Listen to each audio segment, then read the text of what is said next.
Nfaanana Shifa buli wenziraba munfaananya kati mbadde munziruse nga mulowooza ndeese surprise bannange naye mwebale kunkolerako bulungi kale yange kaŋŋende ku kate ndi smart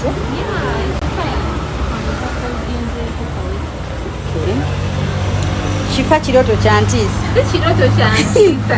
Mama sawa zino omanyi surprise omukukubwako nga teweetegese. Anti era surprise tebalina kwetegeka. Ne buli wenziraba munfaananya. Si yenze. Ne munne banfaananya omuwala oyo buli wenzira. Odeyo olabe bulungi TV bamunfaananya ne mwebale kunkolako bulungi. Thanks for the customer care.